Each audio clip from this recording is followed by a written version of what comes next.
Remember that Subnautica 2 lawsuit I covered back in July? The one where Krafton fired the entire Unknown Worlds leadership team right before the $250 million bonus that was about to pay out? Well, the trial wrapped up last week, and what came out in court filings is absolutely wild. According to the co-founders' pre-trial brief, the CEO of Krafton, one of the biggest gaming publishers in the world, the company behind PUBG, allegedly turned to ChatGPT to help him figure out how to avoid paying that massive bonus. The court documents also allege there was a secret internal task force called Project X, aimed at seizing control of the studio. These are serious allegations from court filings, and Krafton has disputed several of these claims. But internal Slack messages and testimony that came out during discovery are painting a complicated picture. And here's the twist. Just weeks before all this came out, Krafton announced they're becoming an AI-first company. I'm going to walk you through what both sides are claiming based on court documents, because this story keeps getting messier and it affects one of the most anticipated games right now. For anyone who hasn't been following this saga, here's the quick version. And I have a full video from July that goes deep into the background, so I'll link that below if you want all the details on how we got here. In July 2025, Krafton fired 3 people: Charlie Cleveland, the game director and co-founder of Unknown Worlds, Max McGuire, another co-founder, and Ted Gill, the CEO. These are the people who created the original Subnautica, which has been one of the most successful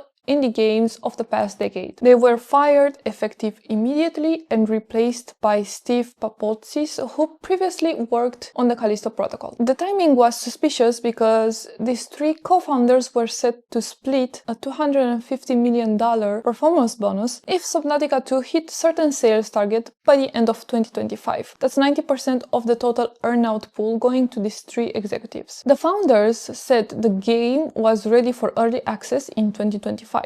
Krafton said no, it needed more time and delayed it to 2026. The founders sued, claiming Krafton deliberately sabotaged the launch to avoid the payout. That's the setup. Now let's get into what happened in court. So here's what the co-founders allege in their pre-trial documents. According to the filing, Krafton CEO Changam Kim turned to ChatGPT to help him figure out how to avoid paying that $250 million bonus. Let me read you what their brief actually says. And this is a direct quote from their court filing. Kim turned to artificial intelligence to help him brainstorm ways to avoid paying the earnout. ChatGPT likewise advised that it would be difficult to cancel the earnout. The filing claims Kim was desperate. According to the co-founder's lawyers, he was worried about the professional embarrassment that would come from being perceived as having overpaid for Unknown Worlds. The brief includes an alleged message from Krafton's head of corporate development, Maria Park, telling Kim that it seems to be highly likely that the earnout will still be paid if the sales goal is achieved regardless of the dismissal with cause. So according to this filing, Kim's own team was telling him there was no legal way out of this payment if the game launched and hit its targets. The co-founders' lawyers claim that when Kim couldn't find a way to avoid the payout, he turned to ChatGPT for help. And they say even the AI chatbot told him it would be difficult to cancel the earnout. Now, when this allegation first came out, Krafton initially denied it. They called it a last-ditch effort and said this claim is simply a distraction from their own efforts to destroy evidence. Krafton even claimed Charlie Cleveland had reminded the other founders to delete anything incriminating from their own ChatGPT accounts. But here's where it gets interesting. Just days later, in actual court testimony on November 18th, CEO Changam Kim confirmed he did use ChatGPT, though his explanation was different from what the co-founders were alleging. Here's what Kim said in court. I started discussing this matter with various teams within the company to figure out what we could do. So I talked to the legal team, the finance team, and the corporate team, and the PR, all these various teams, and I also actually searched on ChatGPT to get faster answers to figure out what kind of rights we have. He framed it as using ChatGPT the way many people do, for quick information. He said, just like everyone else, I'm using ChatGPT to get faster answers or responses. So there is a gap between what Kim admits, using ChatGPT to understand his rights, and what the co-founders allege, using it specifically to find loopholes to avoid payment. The co-founders' lawyers have been trying to get Krafton to produce those ChatGPT search histories as evidence. But according to court filings, Krafton says they can't locate them. The searches no longer exist. Now here's where this story gets almost darkly comedic. Just weeks before these ChatGPT revelations came out in court, Krafton held an internal meeting where CEO Kim announced that the company is becoming an AI-first company. They are investing $70 million into AI technology. And here's the part that really caught people's attention. They offered employees voluntary resignation packages if they cannot adapt to what they called the era of AI transformation. So you have a company publicly positioning itself as a leader in AI technology, while their CEO was apparently using ChatGPT to try to figure out how to avoid a contractual obligation. The timing couldn't be more perfect for the co-founders' case. There's also been backlash from the fans because of this AI-first announcement. After all of this came out, Unknown Worlds actually released a statement saying that Subnautica 2 will not feature generative AI. They felt they needed to clarify that point, given all the drama around Krafton's AI push. The ChatGPT thing is the headline, but there's actually something else in these court documents. Allegations of what the co-founders call Project X. According to the pre-trial filing, after Kim's ChatGPT searches and various team discussions, Krafton allegedly created a secret internal task force. The filing claims Project X had two goals: either negotiate a lower payout with the founders or execute a takeover of Unknown Worlds. Now, this isn't just a speculation. The court documents include what appear to be actual Slack messages between Krafton CEO Kim and Richard Yoon, who was Unknown Worlds' newly appointed CFO at the time. These messages were obtained through legal discovery, which means they're actual internal communication that had to be turned over as part of the lawsuit. Let me read you what these messages say, because they are pretty revealing. Richard Yoon wrote, "I had a phone call a little while ago. This time they're asking for 75 million for themselves and 40 million for the team members. They say they won't do it unless we negotiate the packages of the teams together." Then Yoon continued, "The bucket for the team members we are thinking of at the present is around 10 million. It might be easier to take over." And Kim's response: "Set a date and send a letter if you need to send it in advance." So you have internal communications that appear to show Krafton trying to renegotiate the earnout for a much lower amount, offering $75 million instead of the contractually agreed amount that could reach $250 million. And when the founders wouldn't agree to take less, the messages suggest they consider a takeover the easier option. The filing states that in May 2025, Krafton's finance department forecast a base case earnout of $191 million.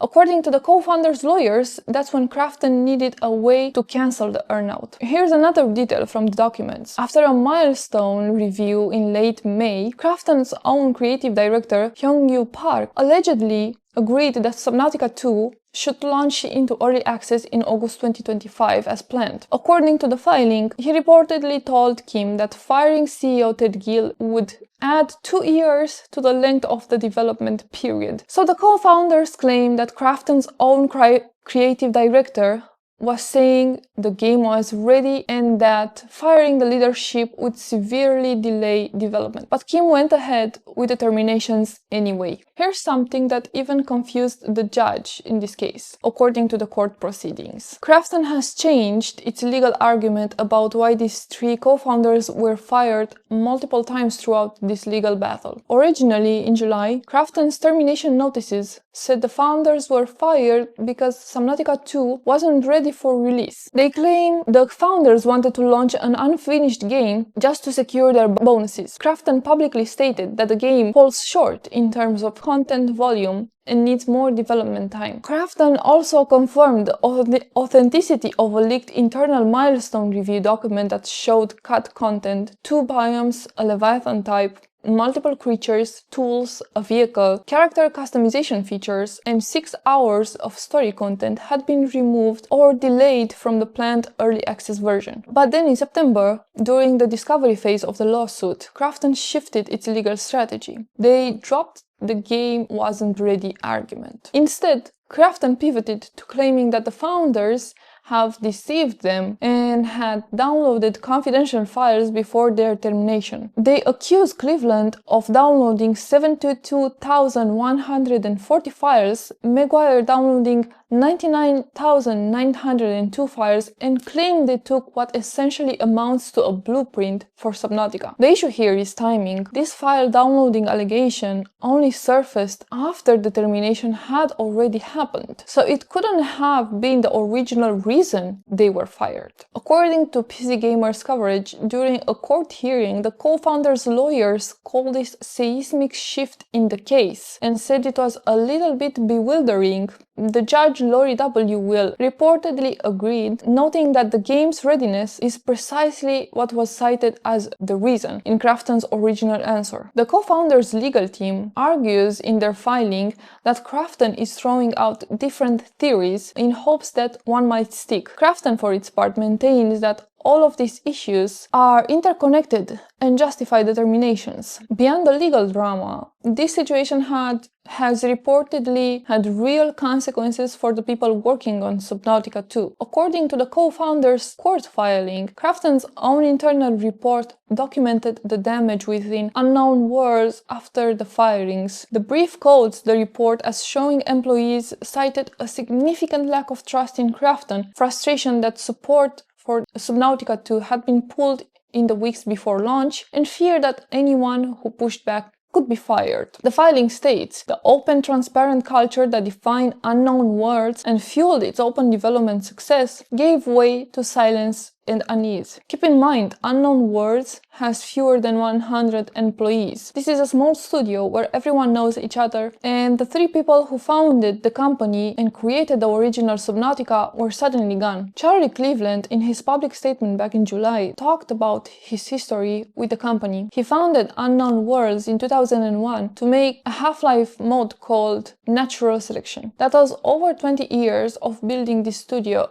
in this community. In his statement, he said being fired effective immediately from his own company stings. The game itself is now scheduled for a 2026 release, delayed from the original 2025 early access plan. Subnautica 2 currently has over 2.5 million wishlists on Steam and recently became the most wishlisted game on the platform, which shows how much anticipation there is for this title. But here's the situation. By delaying to 2026, the game launches outside the earnout window. The $250 million bonus was tied to hitting revenue targets by the end of 2025. So even if Subnautica 2 becomes a massive hit in 2026, the co-founders wouldn't see the bonus unless they win this lawsuit. Krafton's position is that the delay was necessary to improve the game quality and that they're focused on delivering the best possible experience for fans. They maintain that the former leadership had abandoned their responsibilities and that the game needed more development time under new leadership. The gaming community has been pretty vocal in their reaction to this situation, and from what you can see in Reddit threads, YouTube comments, and gaming forums, a lot of fans believe the co-founders' version of events. The ChatGPT revelation in particular generated strong reactions. Many people pointed out the irony of Krafton positioning itself as an AI-first company while their CEO was allegedly using ChatGPT to explore contractual loopholes. There's been discussion about the financial disparity. Some people have pointed out that Krafton is a multi-billion-dollar company. They are the publisher of PUBG, one of the biggest games in the world. The argument goes that $250 million is a lot of money, but not something that would seriously harm a company of Krafton's size. One detail that generated backlash was the alleged negotiations amounts. According to the Slack messages in the court documents, Krafton offered the founders $75 million for themselves and wanted to give the development team only about $10 million, significantly less than the potential $250 million total earnout. Charlie Cleveland specifically addressed the team payment issue in one of his public statements, saying, "As for the earnout, the idea that Max, Ted, and I wanted to keep it all for ourselves is totally untrue. Historically, we've always shared our profits with the team and did the same when we sold the studio." Some fans have said they won't buy Subnautica 2 if their money goes to Krafton. Others are conflicted because they want to support the developers who are still working on the game at Unknown Worlds, even though they are unhappy with how Krafton handled the situation. The now CEO, Steve Papoutsis, is in a difficult position. He came from the Callisto project, which had mixed reception, and now he's leading a studio where many fans are angry about the original readership being removed. That said, not everyone has taken sides. Some people are waiting to see what the court decides before forming strong opinions. And there are those who point to the leaked milestone review showing cut content and argue maybe Krafton did have legitimate concerns about the game's readiness. The trial has concluded, so we'll eventually get a legal ruling on who's telling the truth here. So where does this go from here? The trial concluded on November 19th, 2025. Both sides will now submit post-trial briefings over the coming weeks. There is a post-trial hearing scheduled for January 9th, 2026, where both sides will present their final arguments. After that, the court will make its decision. This is a case being heard in Delaware Chancery Court, which is known for handling major corporate disputes. The judge will need to determine, did Krafton breach the acquisition contract? Were the co-founders wrongfully terminated? Should they be reinstated, and should they receive the earnout payment? There's a lot of money at stake here, but there's also something bigger. This case could set precedent for how acquisition contracts work in the gaming industry. Think about it. When a big publisher buys an indie studio, there's almost always an earnout structure. It's supposed to incentivize the original founders to stay and make the game successful. But if publishers can just fire the founders right before the earnout is triggered and face no consequences, what does that mean for future acquisitions? This isn't just about Subnautica 2. We've seen similar situations in gaming before. Krafton even mentioned Kerbal Space Program 2 in one of their filings, another case where things went wrong after an acquisition. No matter how this case is decided, it's going to be referenced in the future when indie studios are negotiating acquisition deals with major publishers. For Subnautica 2 specifically, the game is still coming.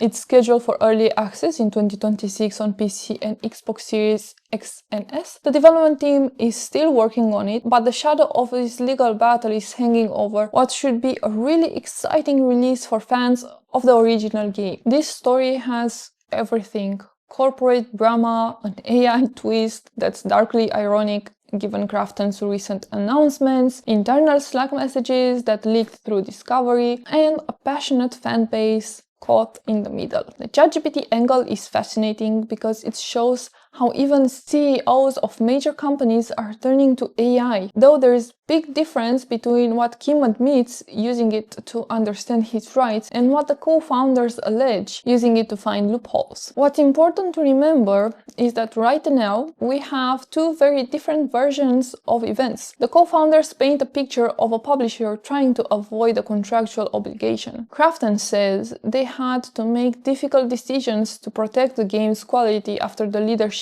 abandoned their responsibilities. A judge will ultimately decide which version is closer to the truth. I will keep following this case and update you when we get a court decision in early 2026. Here's my question for you. Setting aside which side you believe, what do you think about CEOs using ChatGPT to explore legal questions about contracts? Is it just another research tool, or does it cross a line when you're looking for ways around contractual obligations? And if you were an indie developer selling your studio, what would you put in your contract to protect yourself? Let me know your thoughts in the comments down below. If you want the full backstory on how this all started back in July, I'll link that video below as well. Thank you so much for watching.